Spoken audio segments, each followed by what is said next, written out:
نحمده ونصلي على رسوله الكريم.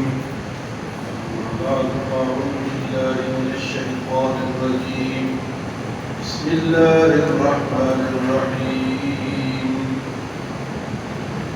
من ذا الذي يقرض الله قرضا حسنا فيضاعفه له وله أجر كريم.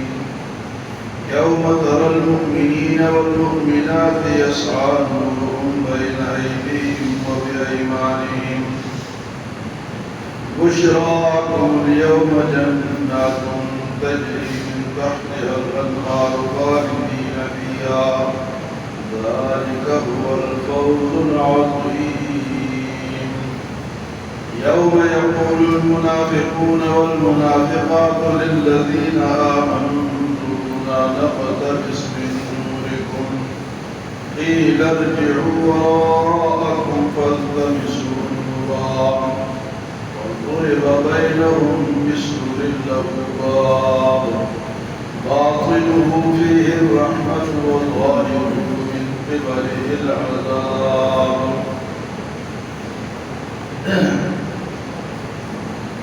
کل کے درس میں بھی اللہ کے راستے میں خرچ کرنے کا حکم تھا. پھر ایک بات یہ تھی کہ کچھ صحابہ کرام جو فتح مکہ سے پہلے مسلمان ہوئے اور انہوں نے اللہ کے راستے میں اپنا مال خرچ کیا اور جہاد کیا، اور کچھ صحابہ کرام وہ تھے جنہوں نے فتح مکہ کے بعد ایمان لائے اور انہوں نے اپنا مال خرچ کیا اور جہاد بھی کیا. فرمائے دونوں میں فرق ہے، جنہوں نے پہلے خرچ کیا ان کا درجہ بلند ہے اور جو بعد جنہوں نے خرچ کیا ان کا مرتبہ ان تک نہیں پہنچتا. لیکن دونوں قسم کے صحابہ کرام سے اللہ راضی، یعنی جنہوں نے فتح مکہ سے پہلے جو ایمان لائے اور جو فتح مکہ کے بعد ایمان. ظاہر بات ہے کہ فتح مکہ سے پہلے تکلیفات بہت زیادہ تھی. جو مسلمان پہلے ہوئے ان کو تکلیفیں پہنچی، انہوں نے اپنا مال بھی خرچ کیا، جہاد بھی کیا، تو لازمی بات ہے ان کا درجہ بلند. لیکن کچھ لوگ جو ہے اس بات کو لے کر پہلے مسلمان ہونے ضروری بعد میں مسلمان ہوئے تو صحابہ کرام پر اعتراض کرتے تھے کہ مجبوراً مسلمان ہوئے. اللہ پاک نے جواب دیا وَكُلًّا وَعَدَ اللَّهُ الْحُسْنَىٰ. اللہ نے تمام سے اچھائی کا وعدہ کیا، سب کو جنت ملے گی. تمام صحابہ کرام کو جنت دی. تم تقسیم نہیں کر سکتے، ایسے اپنا منہ گندا کرنا چاہتے ہو تو کرو، لیکن اللہ نے تمام صحابہ کے وَكُلًّا وَعَدَ اللَّهُ الْحُسْنَىٰ، سب کے لیے اللہ کا اچھائی کا وعدہ ہے. تو اسی سلسلے میں آج بھی خرچ کرنے کا ذکر ہے، لیکن ایک اور انداز ہے. کبھی فرمائیں کہ خرچ نہیں کرو گے تو تم سے رہ جائے گا، کیونکہ زمین و آسمان کی میراث کس کی ہے؟ اللہ کی. یہ میراث تمہارے پاس نہیں رہے گی، یہ اللہ کے پاس منتقل ہو جائے گی. ہمارے سامنے ہے، ہم سے ہمارے پردادا کی جو میراث نہیں اس بیچارے کو کہاں سے ملی، وہ کدھر ہے؟ دادا کی میراث جو تھی وہ کدھر ہے؟ اس کو ملی ہے تو چل گیا، اگلے کو منتقل ہوتی ہے اور اگلے سے پھر اگلے کو. آخر میں کس تک بچتی ہے؟ اللہ. وَلِلَّهِ مِيرَاثُ السَّمَاوَاتِ وَالْأَرْضِ، زمین و آسمان کی میراث اللہ کی. آج فرمائیں مَنْ ذَا الَّذِي يُقْرِضُ اللَّهَ قَرْضًا حَسَنًا. کون ہے جو اللہ کو قرض حسن دے فَيُضَاعِفَهُ لَهُ، اللہ دگنا کر کے واپس کرے. کسی کو ہم قرض دیتے ہیں تو وہ کہے گا جی آپ مجھے ₹1,00,000 دے دو، میں 1.5 لاکھ واپس کروں گا. کس چیز کا سود ہو جائے گا؟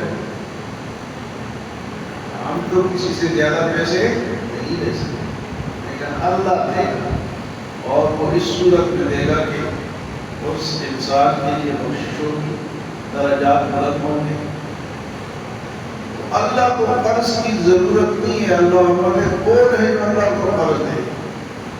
تو یہ آدمی مالک ہے، اس کی فیکٹری چل رہی ہے اور مزدوروں سے کہے کہ مجھے قرض دے دو، مزدوروں بیچاروں کے پاس کہا ہے کہ اس کو قرض دے، تو مزدوروں کو خود تنخواہیں دے رہا ہے۔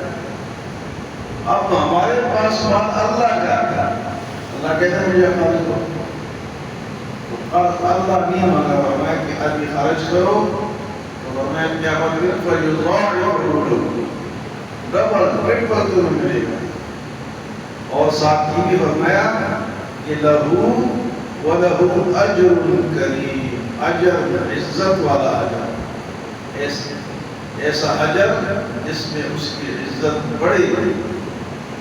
اللہ کو قرض کی ضرورت نہیں ہے، سب میں قرض اللہ فرماتے کہ میرے راستے میں خرچ کرو، یہ اللہ کہتا ہے۔ دین کا کام ہو رہا ہے اس میں خرچ کرو، جہاد ہو رہا ہے اس میں خرچ کرو۔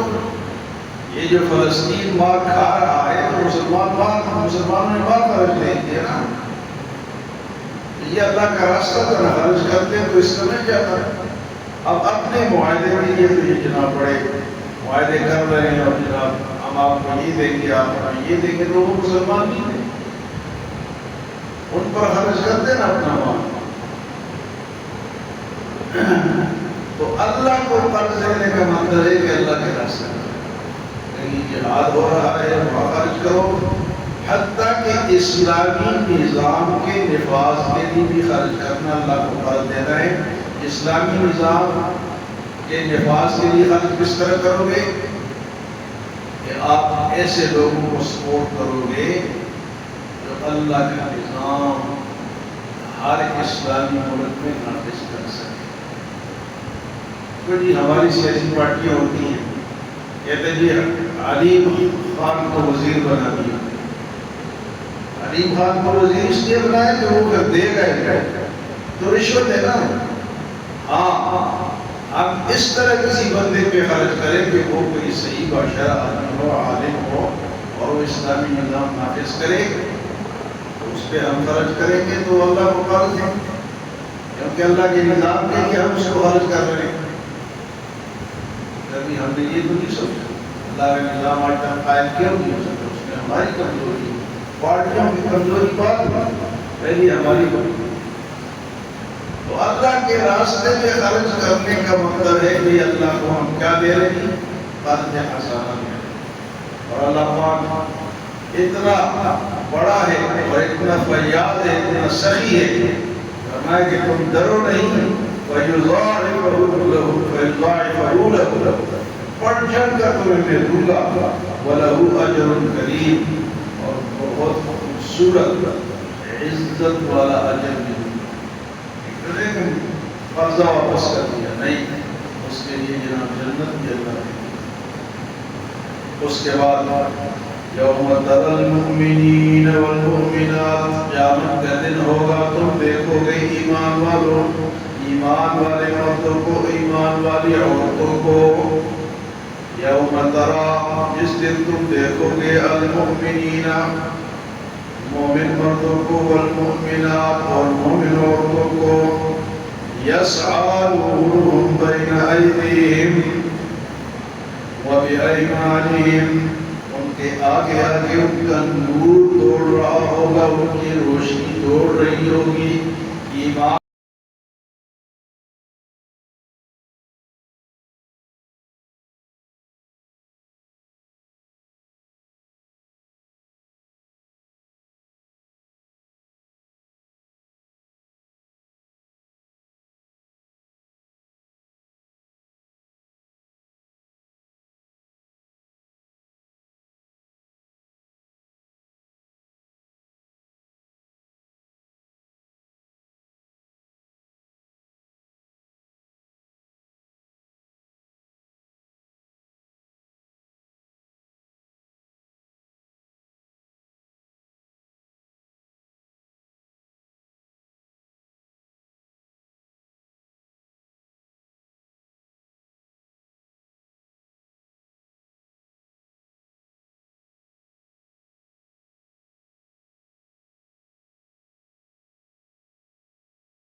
جو جنت میں چلا گیا اپنی ایمان کی روشنی میں، اور یہ اس کی بڑی کامیابی، ذالک هو الفوز، بھئی یہ بند کرو،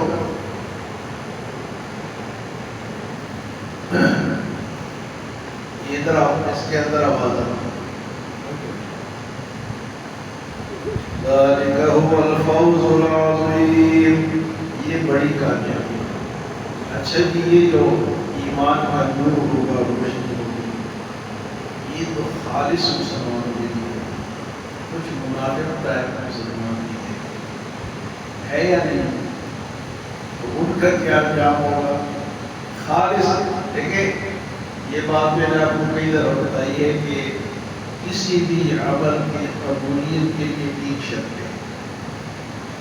کوئی بھی آپ نیک عمل کرتے ہیں، پیسے خرچ کرتے ہیں اللہ کے راستے میں، زکوٰۃ دیتے ہیں، حج کرتے ہیں، نماز پڑھتے ہیں، کسی مسلمان کی مدد کرتے ہیں، تین شرطیں ہیں۔ پہلی شرط کیا ہے کہ ایمان، کافر بے شک خرچ کرتا رہے یا نیکی کرتا رہے، اس کو آخرت میں اس کا بدلہ بھی ملے گا، کیونکہ پہلے تو ایمان ہی نہیں ہے۔ جس ذات میں یہ اجر دینا ہے اس کو پہلے ایمان لانا ضروری ہے۔ اگر آپ کا ایمان ہی نہیں ہے اس پر جس نے اجر دے رہے ہو اللہ ہے، یہ آپ کا ایمان ہی نہیں ہے۔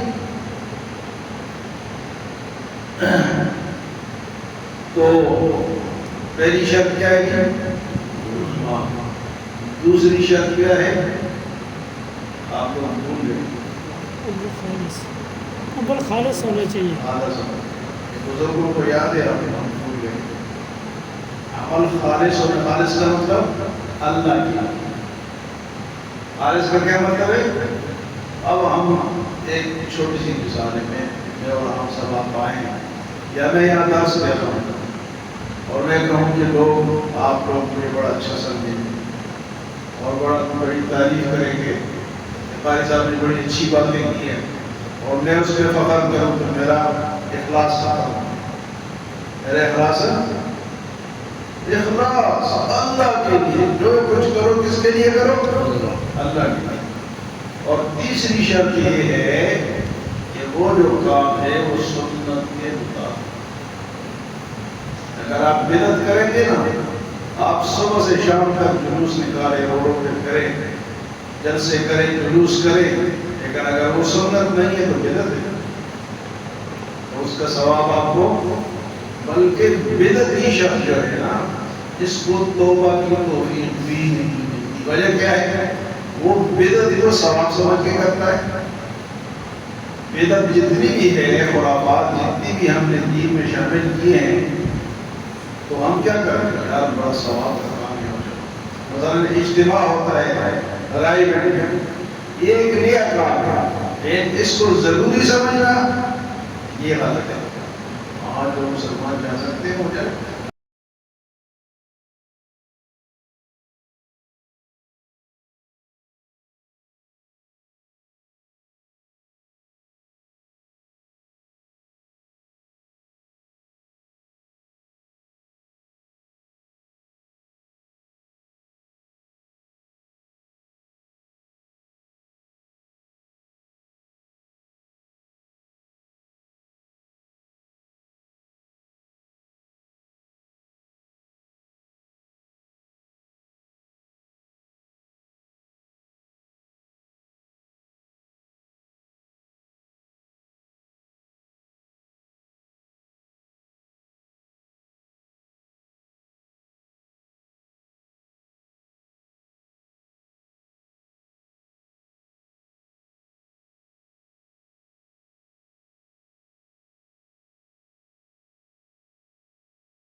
جب تھوڑی سی روشنی ملی انظرونا نقتبس من نورکم، کسی کے پاس لائٹ ہے اور اندھیرا ہے، کہتے ہیں ٹھہرو ہم بھی تمہاری روشنی میں چلتے ہیں۔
باطنہ فی الرحمہ، اس دروازے کے اندر کیا ہے؟ اللہ کی رحمت ہوگی، وظاہرہ من قبلہ العذاب، اور کیا ہوگا؟ اللہ کا عذاب۔ یہ وہ آرام کی دیوار ہے انشاءاللہ